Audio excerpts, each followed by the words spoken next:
Part 3. Filling in the holes. Stanley's mother insists that there was never a curse. She even doubts whether Stanley's great-grandfather really stole a pig. The reader might find it interesting, however, that Stanley's father invented his cure for foot odour the day after his great-great-grandson of Elia Yelnats carried the great-great-grandson of Madame Zeroni up the mountain. The Attorney General closed Camp Green Lake. Ms. Walker, who was in desperate need of money, had to sell the land which had been in her family for generations. It was bought by a national organisation dedicated to the well-being of young girls. In a few years, Camp Green Lake will become a Girl Scout camp. This is pretty much the end of the story. The reader probably still has some questions, but unfortunately from here on in, the answers tend to be long and tedious. While Mr. Bell, Stanley's former maths teacher, might want to know the percent change in Stanley's weight, the reader probably cares more about the change in his character and self-confidence. But those changes are subtle and hard to measure. There is no simple answer. Even the contents of the suitcase turned out to be somewhat tedious. Stanley's father pried it open in his workshop, and at first everyone gasped at the sparkling jewels. Stanley thought he and Hector had become millionaires, but the jewels were of poor quality, worth no more than $20,000. Underneath the jewels was a stack of papers that had once belonged to the first Stanley Yelnats. These consisted of stock certificates, deeds of trust, and promissory notes. They were hard to read and even more difficult to understand. Ms. Marengo's law firm spent more than 2 months going through all the papers. They turned out to be a lot more valuable than the jewels.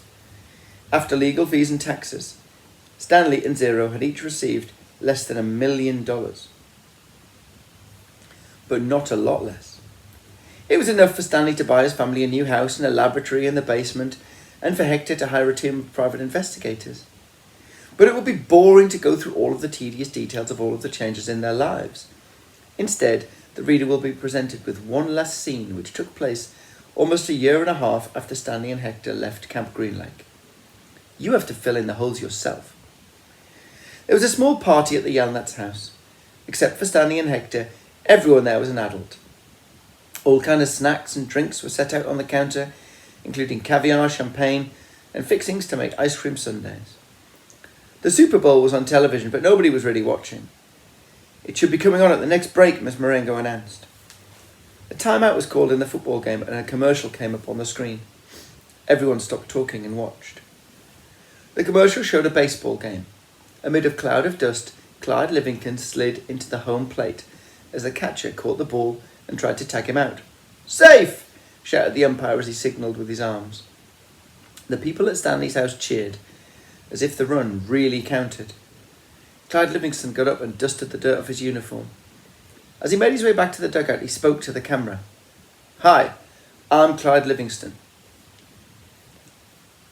But everyone around here calls me Sweet Feet." "Way to go, Sweet Feet," said another baseball player, slapping his hand. Besides being on the television screen, Clyde Livingston was also sitting on the couch next to Stanley.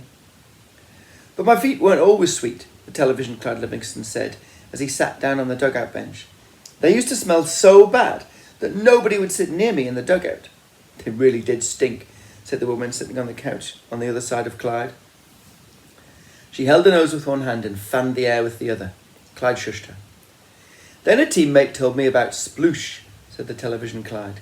He pulled a can of sploosh out from under the dugout bench and held it up for everyone to see. "I just spray a little on each foot every morning, and now I really do have sweet feet.